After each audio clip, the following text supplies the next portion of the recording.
It's a long-time Millbrook custom for the sixth form to elect one of their own to give a commencement address. This year, the seniors made a predictable choice with the election of Heath Harckham. Predictable, I say, because we've heard from Heath often in his 3 years at Millbrook, and we like what he has to say. Before I ask Heath to come forward, I'd like to tell him and all of you that in 1960, the senior speaker was Peter John Wallace, who tragically lost his life while an undergraduate at Yale University. Each year, in memory of her son, Mrs. William Leonard donates a special gift that is presented to the elected speaker. Heath, please join me to accept this gift and to share your parting words.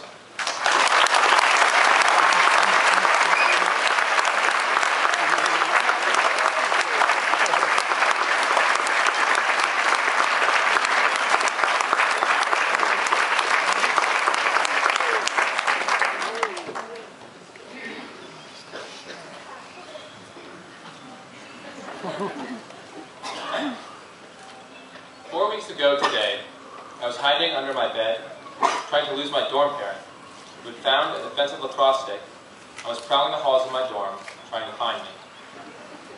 As I tried not to sneeze from the dust and give away my hiding place, I thought about a funeral I sang at many years ago with my choir. It was a pretty standard funeral, until one man got up to speak. He went up for the eulogy. Instead of the deceased, all he seemed to mention in his speech was boarding school. He said that high school was the best 4 years of his entire life.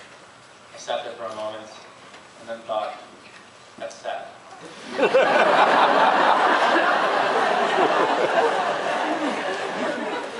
His comments on his wonderful boarding school experience had nothing to do with the man who died. The man speaking, who looked to be in his early to mid-40s, had got up from his pew, left his wife and 2 young children, and repeatedly talked about how his 4 high school years were the best in his life. If I remember correctly, he said he went to Choate. In his 45-year or so existence, which yielded a college education, a seemingly successful lifestyle, a healthy and beautiful family, the best 4 years of it all were at boarding school. And Choate, no less. Choate, if you do not know, is a boarding school similar to Millbrook. It is not as beautiful, it does not have a zoo, and the students are not as friendly, socially adept, or attractive. There's also a constant aura of uneasiness, like before you get a tetanus shot at the doctor's office. The angry man with the lacrosse stick found me. As I was trying to dodge and juke out the lacrosse stick, I told him that if he wanted my room so clean, he should do it himself. He was not amused.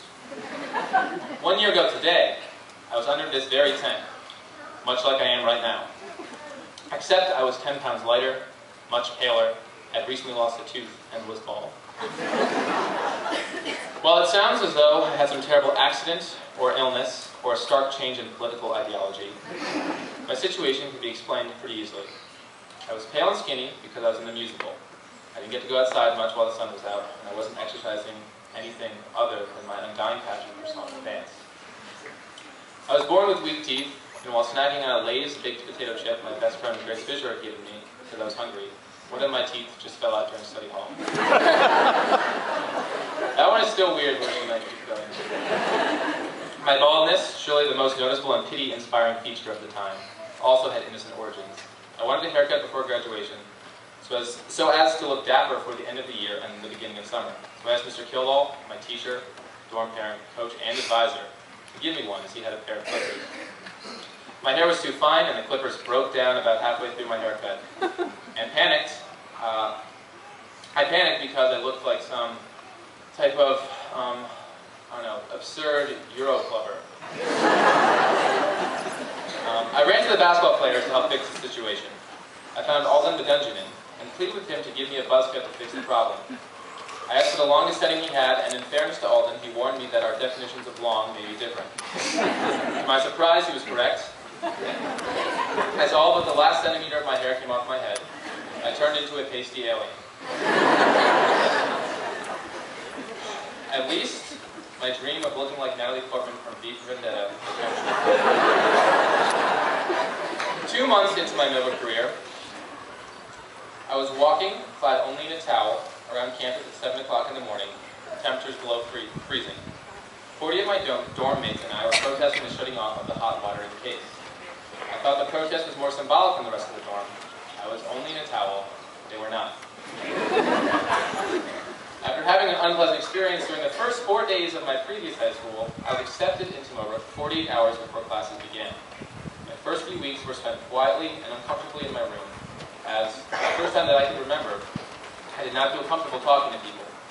To justify my uncharacteristic lack of social encounters, I reminded myself that there are plenty of successful and famous people who had awful high school experiences, and that by staying in my room and not speaking to a lot of people, I would then somehow become an interesting, talented celebrity. Unfortunately, that didn't end up working out, and the world has been denied a future Charlie Sheen-like celebrity. These stories mention some of my lower points of my Millbrook career. And when I think about what that man said at the funeral, it is these stories that I immediately recollect. There are much more positive ones that I could have told, such as my amazing trip to Mongolia with Dr. Rosenbaum. There are more heartbreaking ones. We'll miss you, Bang Bang. As a peer counselor, I can let you know the darkest secrets of the most sadistic people on campus. Miss Allen.